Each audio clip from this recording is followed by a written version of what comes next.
Hello everybody, Tara Thomas, the School and Community Relations Director for Waterloo Schools. A couple times a month I get the pleasure of being on the KBBG airwaves and sharing some of the wonderful stories that are happening across our district, and at the same time, hopefully sharing some information with you that you can use to really support what's going on in our schools, and just to give you some information that if you have children or grandchildren in the district, will help you navigate their educational process. So first off, we're going to talk to a Carver teacher about a really unique situation that happened recently at Carver and just hear more about the school. And then the second part of the half hour, I'm going to have the Durham Bus Services head, the local head of that bus barn, on to just update everybody about the busing policies and procedures and how that works, because we are serving thousands of students as bus riders through our district, and that's always a challenge to navigate that with all the routes and stops along the way. So stick around for this half hour and we'll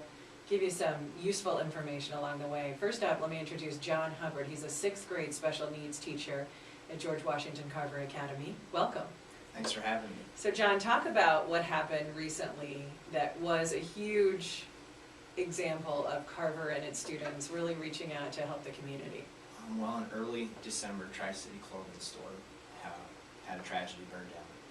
Tri-City is a partner in education with Carver, and was brought to our attention right before we left for Christmas break that this had happened and we'd like to do something for them.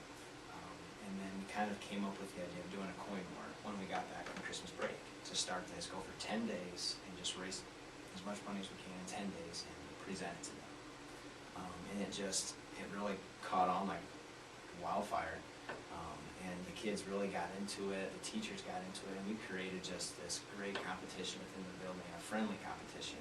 The kids really bought in, and we were able to help out someone that within the community that needed it. If you look at Tri-City Clothing's location, it's literally adjacent to the Carver property, so it's a place that parents, staff, and students pass every day. So it is a constant reminder of that immediate need that people right around the Carver neighborhood might have, and you really stepped up to the plate and were behind this effort. Why do that on top of all the other stresses and responsibilities you have as a special needs teacher? This is something that it wasn't just me, myself, I happened to be here talking about it. It was just a group effort, it was a team effort to make this possible. Everyone kind of came together and make this go. I happened to have to run it and crunch the numbers, but there was lots of people that helped collect the money and to motivate the kids to make it happen. It was something that really just went well. And anytime we can help someone out, especially when they're in our own backyard, so to speak, it's just one of those things that you feel in your heart. There's something that needs to be done, and we made it happen. Well, and the neat thing, the school then had an all-school assembly where the students came together to show their support by just the cheers and the emotion behind this mission. And it was so cool that the owner of Tri-City Clothing came. You were able to present him with a check for hundreds of dollars, all raised in just 10 days by these students and their families and the staff. And then just the emotional response that he had, to see on his face how much he appreciated the effort and the generosity, and just to know that young people do care. It was very moving to see that. How do you feel it impacted the students? Well, it was the whole experience of getting an assembly plan for the first one of the year, actually, with having some new principals in the building. We hadn't yet really experienced this type of animal for what it was going to be. So a lot of planning went into it, to make sure if we were going to do this, let's do it right. And the kids, it was, we had the jazz band going, they were playing, they sounded great. And the kids came in, you could just feel the energy in the building. When I met Mr. Carson earlier that day, I just kind of told him, I said, we're excited for you to be here. We're privileged and honored that you're here, because we want to let you know what we've been doing. Because we had called him prior, a couple weeks before, and just kind of mentioned, we have the opportunity to do something for you, and we'd like to present you with something if you would just come to Carver. And he came, and he wasn't really sure what he was receiving. Ended up with a check for $340, but the energy, it was, I think it's something that the kids, when they look back and saying, when I was in 6th grade, when I was in 7th grade, we did this for Tri-City Clothing Store. And when they drive by it now, they'll be like, hey, we helped with that. Absolutely, and hopefully planting a seed to inspire them to continue to help others and to serve others and the community growing up through the system and beyond Waterloo Schools. So if you're just joining us, this is Tara Thomas, and I'm joined by John Hubbard. He's a special needs sixth grade teacher at Carver Academy. And we're talking about the really unique effort by the students and staff at Carver recently to raise money for Tri-City Clothing. It's the clothing store right there along, what is it, Highway 63, near to Carver, that was destroyed by fire at the end of the year last year. So to get that level of support for a partner in education, it took a teacher like John and some of the staff to just really motivate the students, and they delivered on that challenge. Talk about being at Carver. What's that experience been like for you? Is this your first year? This is actually my second year. Okay. And Carver's been, a great experience. Learning, from a lot of the great teachers that I work with in sixth grade, and being able to take the things I see them do and the things they tell me, even in my own classroom, has been, a great rewarding experience. I also coach basketball at Carver, and to be able to get to know the kids in a classroom, but also on the court, it's been fun to build those relationships and watch those kids, and how they succeed in the classroom and how they carry it over to the court. And just watching them, become, well, in this case men, and watching them grow up has been a lot of fun. But the building itself is just a great environment. Everyone is on the same goal. We want to win in the classroom. We want to improve scores. We want to make kids into better people. Helping the boys turn into men, helping the young ladies turn into women, and just we have a mission there at Carver. We want to change the environment of what when people drive out by the street. We want people to say that's Carver Academy. That is a great place to be. We want people to come to Carver and enjoy it and respect it and understand that it's a great place to be. Absolutely, and that pride starts from the top down. Mike Landers, the first-year principal at Carver, has just really embraced all that we know is great going on in the building. This being your second year, talk a little bit about what landed you in Waterloo Schools. Where did you grow up, and how did you come to be one of our teachers? I grew up in Parkersburg, Iowa, so not too far away, so I kind of knew where Waterloo was. But I went to Parkersburg High School, AP High School, went to UNI, had the opportunity to be a student athlete at UNI and play football and go through their great teacher education program, and had the opportunity to do that. Got married this last summer to one of my high school sweetheart, and applied for a job the year prior when I graduated.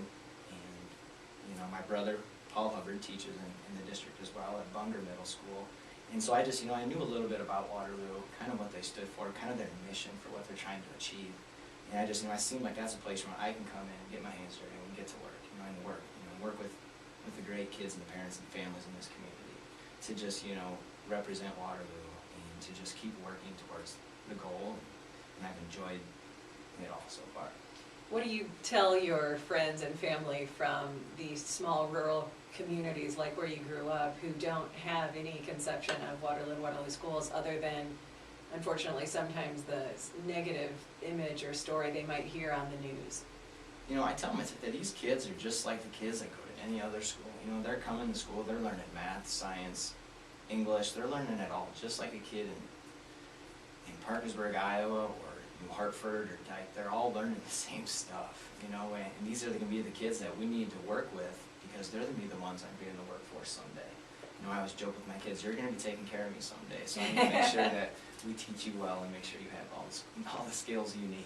Absolutely. If you're just joining us, this is Tara Thomas with Waterloo Schools. You're hearing the voice of John Hubbard, a sixth grade special needs teacher at Carver, former UNI football player and graduate from UNI that grew up in Parkersburg, and now coaching. Talk about the basketball team. I hear from Mr. Landers that you guys are really doing it up now with the national anthem and really trying to set the tone in sporting events for what it is. It's a serious competition, and you want your kids to win, not just on the court, but in the classroom. Right. I'm an assistant coach with Aaron Mara. He does a great job. He's a seventh grade math teacher, and we work well together. At least I think. He hasn't let me know yet if it's not otherwise. But we've really set the standard where these kids know that when they join this program, that they're not an athlete first. They're a student. They're a student athlete, and we've really tried to drive that home with them. And so they've bought in, we make them check in weekly with their teachers. They bring back forms for us to make sure that they're getting it done in the classroom. And that's been a great motivator to make sure that they're getting it done. As far as, we're trying to make Carver, a big deal and keep people come to our house. We want them to know that this is a first class, first rate operation. So by doing the anthem, doing the starting lineups like you would see on a varsity game, things like that, kids enjoy.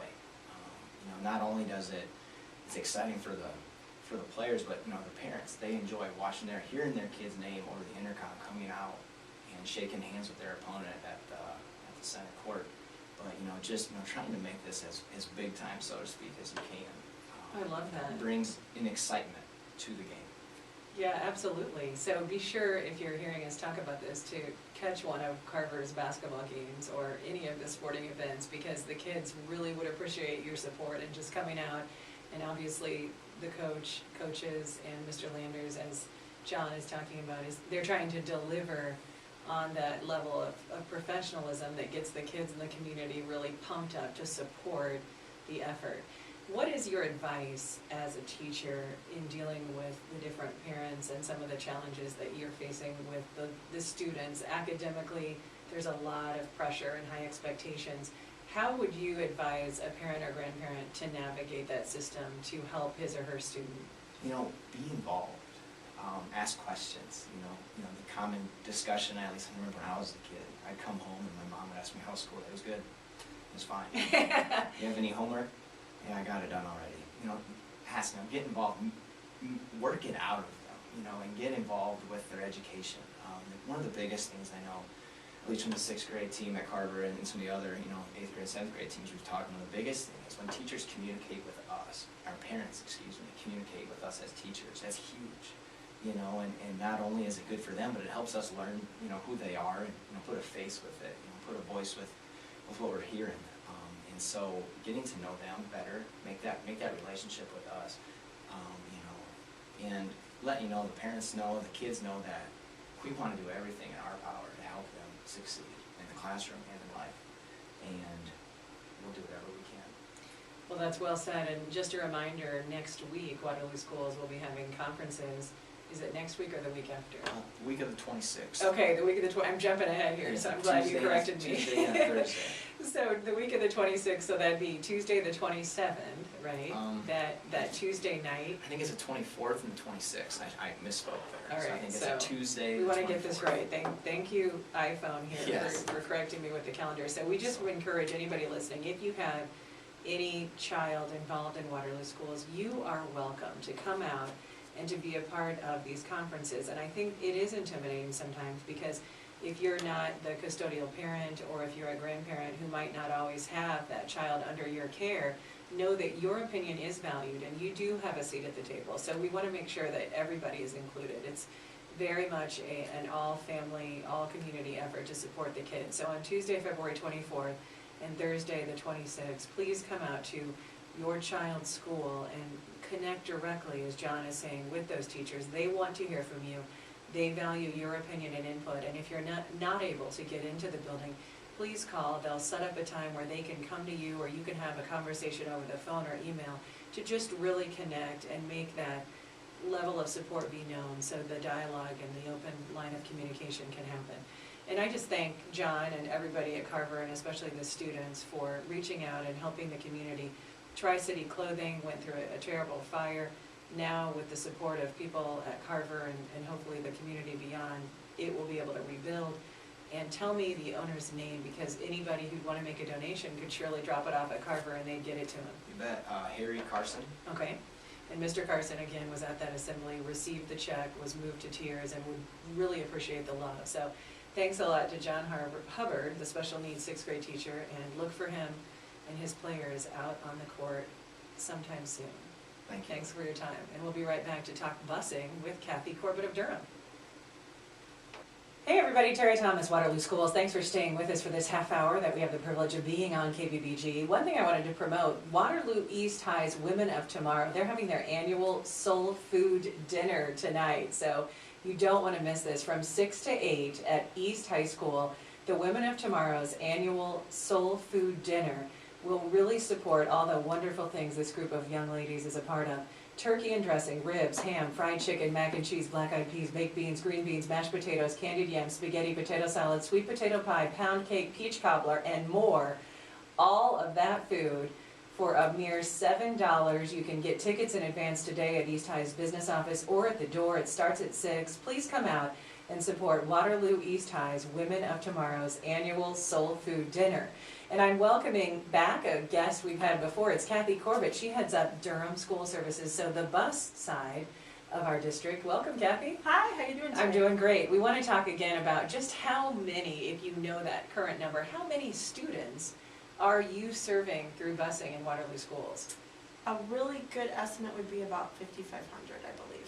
Which is incredible. So when you think about 5,500 kids every day, day in, day out, getting to and from school safely, it's a challenge because there's so much that goes into the planning. And then you have a thing called subs, because we all know that people get sick, and in any employer situation, there are times where you have to have somebody fill in or cover somebody's shift. And so I think that we just have to remind parents, sometimes your child might have a substitute driver, and that might delay his or her route because you put somebody in a new route, a new situation. To navigate that is going to be different than the person who does it every day. So I always think that's an important reminder. And when you look at 5,500 kids, I mean, that's, gosh, more than half of the students in our district are receiving the services from Durham. So what is happening with busing this year? Talk about some of your successes. Well, I'm really pleased. I think that we've had a good opportunity in the first 2 years that we were here to resolve some issues that we've had and make things run a lot smoother.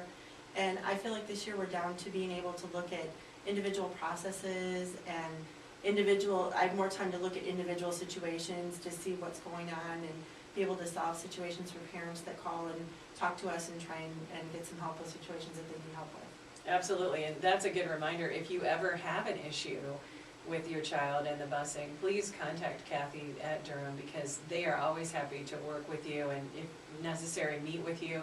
And you can always call your building principal or the district office as well to really get connected back to Kathy and navigate that process. And I think sometimes what we find, and I know this is the case with Durham, we will hear about an issue that's maybe been ongoing, and if that first day or first time that an issue came up, if the parent would just call, we could work something out before it continues for weeks or months of frustration that might end up in them not feeling like anything was ever done. You have to let us know before we're able to really effectively solve the problem.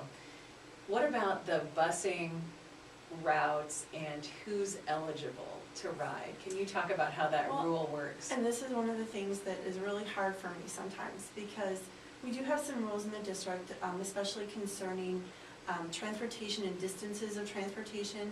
So for instance, the state of Iowa sets rules, and the rules are, if you are an elementary student, that means kindergarten through 8th grade, and you are more than 2 miles from the school, you're eligible for a ride, but if you're less, you're not eligible. Same thing with the 3 miles for high school students.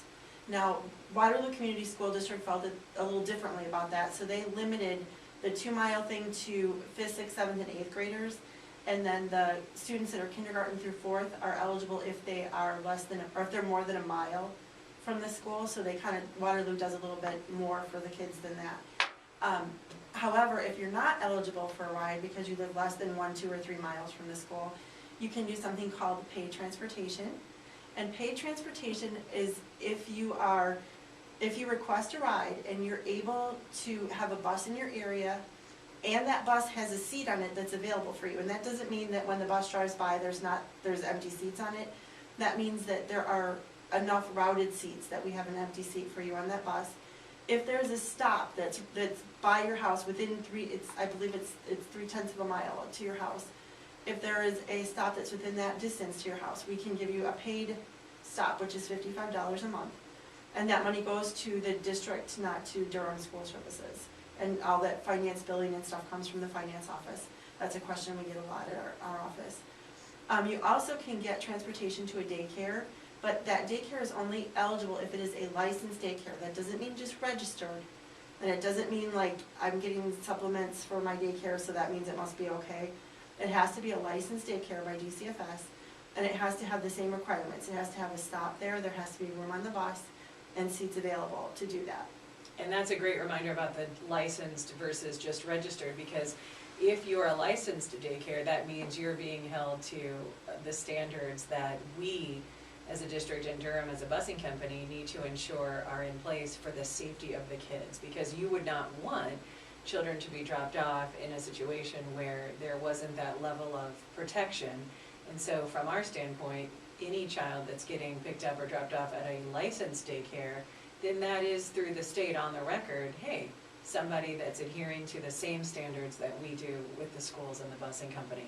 And it's a great point that Kathy mentioned about the state of Iowa and the distance requirements, because what Durham has done and what Waterloo Schools has done is actually given more kids the opportunity to ride for free, because we are allowing our distance allocation to be less restrictive. So it is a great point to remind that of those 5,500 kids, if we were as strict as maybe the state would want, a lot of them might not even be eligible for free transportation. When you talk about the paid transportation, Kathy mentioned if you saw a bus go by your house and in your mind you thought it was empty or there were a lot of seats, what she's saying is that doesn't mean that there aren't other children that have either been dropped off or will be picked up along the way, or some of the kids that are routed on that bus, that might be a morning where they're just not riding it, so they can't give up a seat if another kid is committed to it, because he or she might be homesick or might not ride it on that day. That doesn't mean that there's space. So we know sometimes the buses get crowded, but that's what they're trying to do, is accommodate all those riders with reasonable expectations of sometimes, you know, it's gonna be more full, or it's gonna be, especially now with how many kids are sick, it just might not be, you know, have the number of riders as it does on a typical day. So just keep that in mind. What about safety? Because you talk about, and we hear about everything being focused on the drivers, and the drivers need to do this. What can the parents and the kids do to make sure that that whole experience is safe and positive? I am so glad you asked, because I have a list of things that I would love for our parents and our students to do.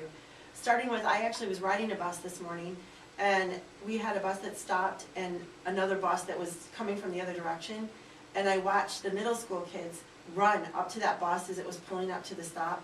We have icy weather and the buses are very heavy and they push forward. So if that bus is trying to stop on ice, it might keep sliding for a little bit before it can stop.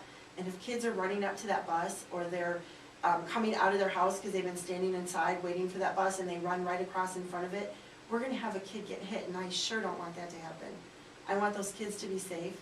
I also wanna make sure that we're paying attention, especially like the high school kids. I know I have a high school daughter who doesn't think it's cool to wear gloves and mittens and stuff like that. And we really want to make sure that the kids are dressed for the weather. I understand that sometimes in icy weather it might take a little bit longer for a bus to get there. And if it's really cold outside, you know, they need layers on because they want to put their gloves on. They don't want to get frostbite. We want to make sure they got mittens, scarves, hats, and then they can take them off when they get on the bus. You know, that's fine while they get warm and they can just kind of relax and get their ride to school. But at least that way they're safe and they're healthy. And we also want to make sure that, you know, we're paying attention to, you know, washing hands and stuff, because there's germs going around on the bus with the flu season coming. Especially if we want to make sure that we're not requesting like special drop-offs, like could you drop off at my driveway, or could you, and expecting that to happen, because if a driver is sick and has a last minute illness or something and they call in, then I put a sub-driver on it, and if there's anything like that going on, then those parents might not get picked up, or those kids might not get picked up because the driver that's the sub-driver doesn't know what's going on. That makes sense, and that's another reminder, is when they have a sub, we definitely know that the route and the whole process is gonna slow down a little bit. So if you have, you know, an expectation of a certain arrival time, Durham is going to honor that. But if they have a sub situation, that might change a little bit about how that routing plays out, and it's really out of everybody's control, understandably, because it's a sub. So that happens. We have substitute teachers in life, and the instruction goes differently, just as it would if you had a substitute bus driver. So we have a couple minutes left here. This is Tara with Waterloo Schools talking with Kathy. She's the Durham bus guru locally for Waterloo. And I guess in this last little bit of time here, what is it that you think is maybe the biggest misunderstanding about busing? Just thinking about the calls you guys get, or, you know, what people say. I mean, what can we kind of clear out the myth about busing? Is there anything that comes to mind? Well, when you were just talking about, you know, sometimes the buses are a little bit slower, and there's lots of reasons why those buses can be slower. And people expect, if you're given a time that, like, for instance, your kids are gonna be picked up at 8:07, and they expect at 8:07 that your bus is parked in front of your house picking up the kids. Unfortunately, we have some parents or some students who wanna sit inside and wait and then run out, but that creates a situation where the bus has to wait an extra few seconds. Sure. And it doesn't seem like much at your stop, but when they're waiting that extra few seconds, they're delaying the bus, and if we stop a few seconds at every bus stop extra, It then adds up. It adds up, and the buses are late. Same thing with wintry weather, you know, it's cold outside, and I understand, and I don't want the kids to get cold, but if kids are not ready to go and waiting and at the stop, then that delays the bus on top of the delays from the things. Absolutely. We also have a lot of trains in Waterloo, and it those seems like they trains go can through in the slow. morning, and then our buses get stopped by them. And we try and let people know, we have two things going on when a bus is late in the morning. What we try to do is we try to get other buses that are in the area to pick up the kids, because that's ideal, because then we can get them to school and everybody's on time and things are good. And they might get picked up by a different bus, or might be a few minutes late, but at least, you know, they're getting picked up. If the bus is running more than 10 minutes late, we try and make a phone call, just like the regular text calls or the district calls, letting that route know that that bus is running late. But if we put that call out, then those other buses that are picking up, then they get delayed too, so. Thank you so much to Kathy. Any bus concerns or questions, be sure to call us and we will try to navigate it. Have a great day.